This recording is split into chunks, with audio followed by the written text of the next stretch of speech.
Quando você vê uma fotografia ou entra em uma igreja, você consegue reconhecer o estilo daquela construção ou dos detalhes da decoração? E em um museu? Nós sabemos identificar o autor de uma obra, a escola a qual ele pertence ou pertenceu, ou ao menos o período, o século em que aquela obra foi executada, sem precisar recorrer às fichas técnicas que ficam nas paredes?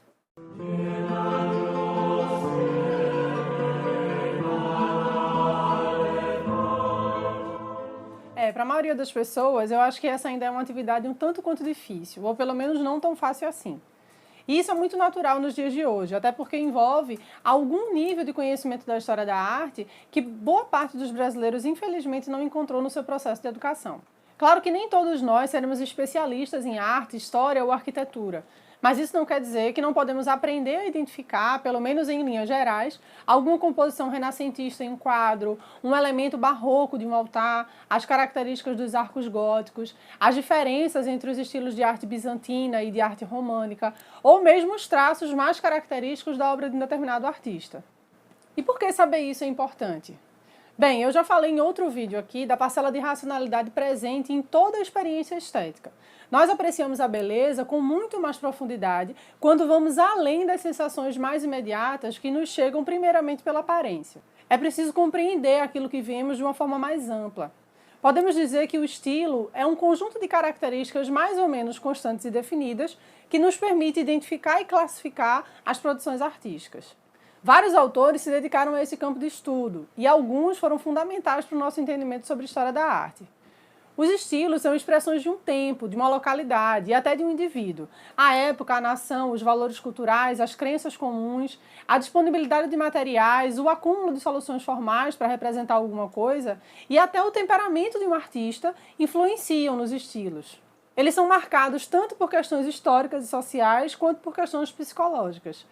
Claro que os traços que são fruto das dimensões históricas e sociais geralmente são mais fáceis de serem identificados. Por exemplo, a forma simbólica da arte cristã dos primeiros séculos, ainda nas catacumbas, que traz elementos como a cruz, o símbolo do sacrifício de Cristo, a palma, que representa a ideia do martírio, o peixe, que em grego contém as iniciais Jesus Cristo, Filho de Deus Salvador, o pavão, que sugere a busca pela purificação, junto a uma pintura feita de forma simples e clara, bastante sintética, nos dão algumas pistas dos valores dessa nova sociedade, que tinha um pouco apego ao mundo material e aos prazeres que dele advinham. Dificilmente vamos confundir essas produções com a arte bizantina, que vai se desenvolver a partir do século IV, depois de Constantino, com o cristianismo já como religião oficial. A arte desse período se desenvolve com traços da Roma imperial, quer dizer, as vestes se cobrem de nobreza, de dourado, tornam-se mais solenes e hieráticas. Elas buscam a expressão da divindade, um pouco diferente do estilo românico, desenvolvido principalmente pelos monges nos mosteiros europeus alguns séculos mais tarde, já com um caráter mais simples, mais sóbrio e pedagógico, priorizando a tradução da palavra em imagens. A arte cristã do Barroco também tem os traços próprios do cristianismo do século XVI, que impõe movimento, emoção, vigor, sensualidade às formas, reflexo também do contexto da Contra-Reforma.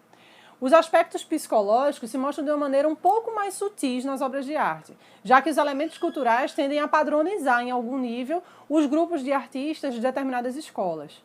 Do barroco italiano, podemos tomar duas obras como exemplos de temperamentos diferentes de artistas que viviam sob o mesmo contexto cultural, Bernini e Caravaggio.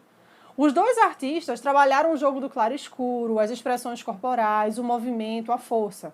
Há uma narrativa clara, uma ação que se dá nas duas obras.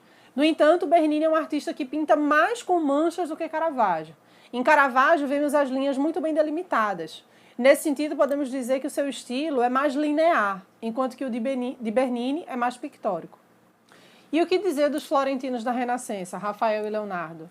Os traços são tão delicados na anatomia de Leonardo, nas mãos da Virgem com os dedos delicadamente modelados, com a aparência mais esguia, o preguiado das suas vestes dando-lhe um aspecto mais real. Enquanto que quase que contemporaneamente, Rafael trabalha a imagem da Virgem Maria de uma forma mais simples, porém não menos bela. Suas mãos ainda têm um toque muito suave, mas são um tanto mais rechonchudas do que as de Leonardo. Aqui, tanto as vestes quanto a anatomia do menino Jesus têm menos dobras, nos parecem um pouco mais macias. É óbvio que aprender a identificar as diferenças demanda tempo, mas ao contrário do que muita gente pensa, não é preciso se tornar um especialista no assunto. O escritor argentino Jorge Luis Borges dizia que para se entender um único livro era preciso ler dezenas de outros. Nas artes plásticas também é assim. Quanto mais imagens vemos sob uma orientação correta, mais nos tornamos capazes de classificar e distinguir estilos de maneira quase que instintiva, sem precisar de um guia ou de um especialista. A Casa Católica foi criada também para fornecer esse tipo de aprendizado.